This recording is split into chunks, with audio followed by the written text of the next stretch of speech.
Now, from WYDC TV, this is Big Fox News at 10.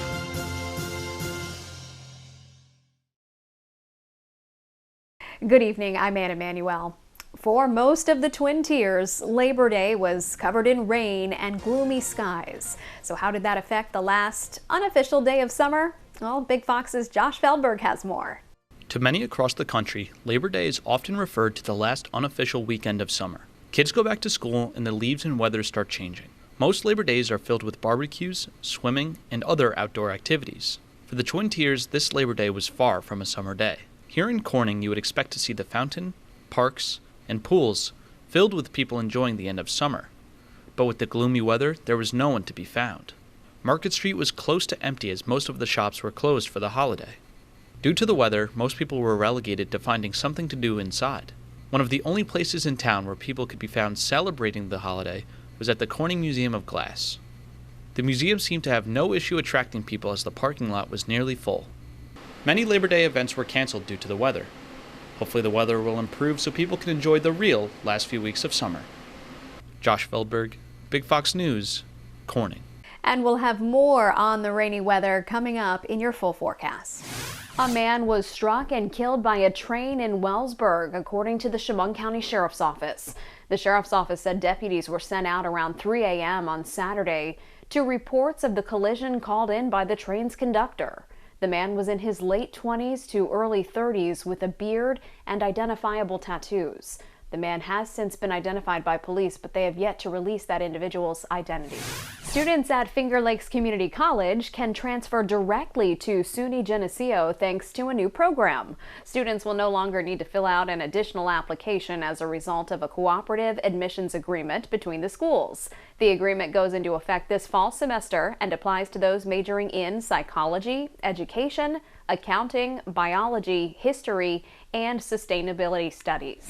A new allergen-friendly bakery is opening in Elmira. Honeydew Confections is a Harry Potter-themed bakery that will celebrate their hard launch on October 1st. One of the store owners has an autoimmune disease that restricts what they can eat. The owners opened the bakery as a place for people with similar conditions to get fresh baked goods. Honeydew Confections is located at 1849 West Water Street. Arsenic found in the tap water of a public housing building in New York City. Residents there are being urged not to cook or drink that water until further testing can be done. Stephanie Bertini has more. This is crazy. It's crazy. More water testing and water bottle distribution is underway at the Jacob Rees Houses, a New York City Housing Authority or NYCHA complex in the East Village. It's a chaos. City officials said traces of arsenic were found in some water samples taken weeks ago. Residents have been reporting that their tap water looked cloudy. Now the city is doing more testing. The New York City public advocate voicing concern over the timeline. All this time, residents were consuming water that may in fact have been unhealthy. In an updated statement from the city mayor's office on this Sunday, new results yesterday from the New York City Department of Environmental Protection did not detect arsenic from the water source entering the building. DEP has confirmed that the rest of the city's water supply is clean and safe to drink. Out of an abundance of caution, however, we are advising Rees Houses residents not to drink or cook with the water in their buildings. Additional samples were collected in apartments, roof tanks, and other locations today, and we are pushing to get results as soon as possible. Of course, people who live around here want answers right away, but they say even if they're told the water is okay, trusting that won't be easy. I feel like the trust is broken. This woman says she's lived in the NYCHA complex for a decade, and the water has been a problem for a long time. Every time they would do water maintenance, shut the water off for a day, and when they would put it back, it would either smell like soil, chemicals, or there will be sand sediment coming out the faucet. Now that a problem is exposed, questions are mounting. How much poison do we have in our body? Some residents are already taking things into their own hands. I'm definitely getting a home water system. While others are wondering how we got here. I'm very upset for everybody. We're all angry. Stephanie Bertini, Fox 5 News. The November midterm elections are now just over 2 months away, and the Labor Day holiday kicks off a sprint to the finish for the contests that will determine which party controls Congress for the next 2 years. Doug Luzader has more on the strategies. President Biden will return to Pittsburgh today for that city's Labor Day parade, and he has some experience there. This was him at the same event back in 2018. If I were to run for president, I'd be here a lot. Thank you for being here. Thank you for being here. And he's still coming to Pennsylvania a lot. 3 visits in just the past week, hoping to bolster his own numbers and help his party beat the odds in the upcoming midterms when Republicans have a number of advantages. The president's job approval rating in the state is still pretty low. It's below where he'd like it to be. The issues that are confronting Pennsylvania voters that are important to them are still centered around the economy and inflation. And as far as the economy and inflation are concerned, there are still some major headwinds for Democrats when it comes to holding both houses of Congress next year. Rise up for abortion rights! But the abortion issue has been gaining ground, and that may help Democrats as some states now move to ban the procedure. Winning elections is important, and people need to keep that in mind. This is probably not the time to be focused on doing that. In Pennsylvania and perhaps elsewhere, Democratic enthusiasm may be picking up. In our latest poll just last week, those numbers have evened out. And so similar numbers of Democrats as Republicans tell us that they're very interested in the upcoming elections. And that's a big increase since May. And this really is a momentum game at this point, trying to figure out which issues will be peaking among voters as we approach November 8th. In Washington, Doug Luzader, Fox News. Britain's Conservative Party chooses Foreign Secretary Liz Truss as the country's new Prime Minister. Greg Palcott has more from London. I give notice that Liz Truss is elected as the leader of the Conservative and Unionist Party. America's closest ally will soon have a new leader. Foreign Secretary Liz Truss, chosen as the new head of the British Conservative Party, is expected to be formally named Prime Minister tomorrow after a meeting with Queen Elizabeth, replacing Boris Johnson, who announced his resignation back in July following multiple scandals. Truss is a close political ally of Johnson, indicating she plans to continue many of his conservative policies. Our beliefs resonate with the British people.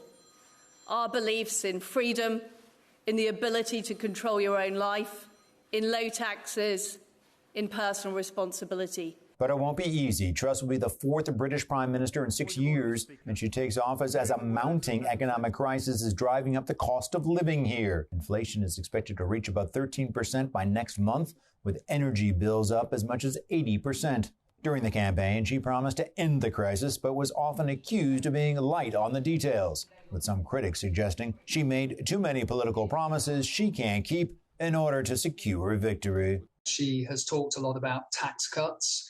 On the other hand, she has hinted on occasions that she is prepared to give more direct help to households. So we're really very unclear, I think, about what she is going to do. Truss will have 2 years to prove that she can deliver before voters head back to the polls to elect a new parliament. In London, Greg Palcott, Fox News. Stay with us. Your complete forecast is next. Now, your Twin Tiers forecast from Big Fox. The wet weather tracked in to round off the end of the holiday weekend. I'm meteorologist Alyssa Triplett. You may know that we have that flood watch in place at least through our Tuesday morning due to the potential of that heavier rainfall causing for that ponding on the roadways, and especially those early morning hours, especially as we're starting to lose that daylight. We have that later sunrise. You want to keep yourself cautious of any ponding on roadways or even flooding concerns where you may not see the road. And if that's at all possible and you see that, make sure to turn around and find an alternate route. As even earlier today, just before noon, we saw more than an inch of rainfall, and that rain continued into the evening hours. Now, we'll note that those gray skies and the showery activity is going to continue over the next really 24 to potentially 48 hours. So you'll want to make sure to have those dry and warm layers as well as that umbrella on hand. Through the overnight, we stay under some light showers, but temperatures holding into those lower 60s, but the gloomy weather will persist. So 63 is expected to be our low temperature. temperature. Comparing that to our average, we should be into the 50s. Although we have cool afternoons, we see that we don't lose a lot of the heating into the overnight due to that cloud cover capping us off. But then there's not really much warming into the afternoon, as we'll see that showers as well as those gray skies are expected to linger at least through about Wednesday. By Wednesday, we'll break up some of those chances, but a stationary front across the coastal areas is really what's going to keep that moisture building all the way up through the region. Now we will see those skies start to turn brighter and brighter, and by Thursday we should be under the blue sky. That's also going to allow for temperatures to return back to more seasonal conditions into the 70s and 80s, and we should be able to keep that into much of the weekend before we could be tracking another chance for some showers and thunderstorms and those cooler conditions into early next week. Now rolling through the forecast, the heaviest of the rainfall does continue to remain off to the south as well as closer to the east coast. However, we're still going to continue to be in that zone that at times we're going to see that showery weather, and if it's not even rainy underneath it, we're staying under the gloomy skies that could bring some of that misting at times. So when it comes to accumulation for Tuesday as well as Wednesday, it's pretty minimal overall, maybe a few tenths of an inch possible. The heaviest of the rain has already occurred and is continuing to push off. So that's the good news. Even though we stay gloomy and cool, we will be working out of the showers. So light showers is all we're expecting with mostly cloudy skies, with high temperatures though holding into those upper 60s and low 70s. So more than 5 degrees below average into our Tuesday. By Wednesday, we start to break apart the cloud cover, but it's still going to stay gloomy around 74 until Elmira. So still below average. But we should see that still this time of the year as we break into some sunshine, we will turn around. We're also going to see that we're going to lose that moisture, and with dew points into the 50s, that means we should keep those bright blue skies. Mostly steady conditions are expected from Thursday at least through Saturday, potentially even into that Sunday forecast, with high temperatures returning back into the 80s before another switch up will occur early next week. The pandemic sent a big chunk of America's workforce from cubicles and boardrooms to an at-home office. Some employers say enough is enough and are demanding workers come back in person. Madeline Rivera has the latest on that debate from Washington. The beaches may have been crowded from coast to coast, but many offices have been close to empty. That may soon change. There are signs companies are running out of patience with remote work and using this Labor Day as an unofficial return to the office milestone. Some argue it's for the best. If I wanted to move forward, I'd make pretty darn sure that I was there every day and that the person I was reporting to knew I was there every day. Peloton and Apple are asking most of their employees to be in the office several days a week starting this month. Goldman Sachs is also lifting most of its COVID-19 protocols as it tries to incentivize workers to return. Supporters cite collaboration and socialization as benefits of in-person work. Being able to sit down with people, walking to somebody's office and putting your feet up on the desk, it makes a big difference. Workers who don't go back into the office could face some risks, like pay cuts or even termination. Still, the possibility of tough consequences may not be enough to sway those who argue working remotely has several pros. I still feel super efficient working from home those 2 days because I can get a lot done without any distractions. I don't think most people I know would want to go back full time. While many might not want to go back into the office, it might just be a matter of time. As the economy slows and the chance of a recession heightens, employers may hold the leverage. The power dynamic is now switching. It's starting to switch back to the employers. You don't want to come to the office? You're out. On the other hand, an analysis from top economists says remote work could avoid a wage price spiral and help the Federal Reserve ease inflation, as some employees may be willing to accept smaller paychecks. A report says some companies are putting new hires in positions they are not ready for, and that's affecting productivity. The Wall Street Journal says workforces are close to pre-pandemic levels, but some companies may not have good productivity levels because of insufficient training for new hires. Some executives say hiring has exceeded training capacity, and new employees leave jobs at higher rates than workers who've been there longer. Some companies are offering more hours to tenured workers to train new ones. Labor data shows non-farm labor productivity in the U.S. fell in both the first and second quarters.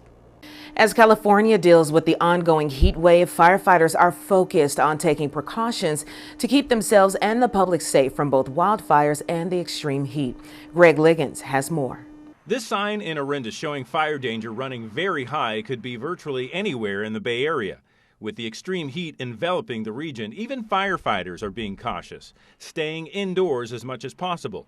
In Contra Costa County, they've temporarily canceled all training. We don't want people out overexerting during training, and then if we get a fire later in the day, showing up to that fire already exhausted. They've also beefed up staffing, including extending the hours of hand crews, and have a hydration unit on standby in case a significant fire breaks out. So in the event of a fire, we have a unit that can go out and can bring liquids and do everything we can to keep our firefighters hydrated and rested. To help mitigate the potential for fires, some jurisdictions have closed access to public spaces.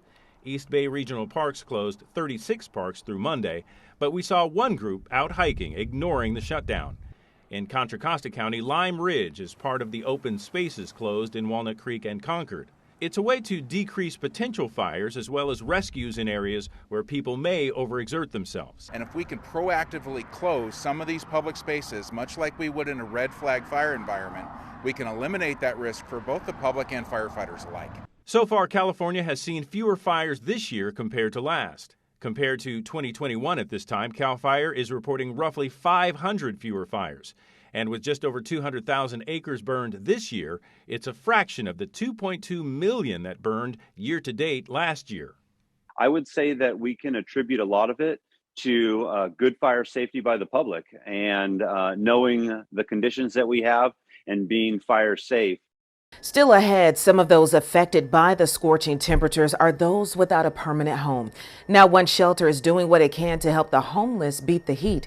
That story and more coming up. FedEx unveils its holiday schedule for shipping deliveries, including key surcharges. The multinational shipping company says it's adjusting its networks in anticipation of holiday season delivery surges. Extra fees will apply to additional handling, oversized, ground unauthorized package, and peak period surcharges.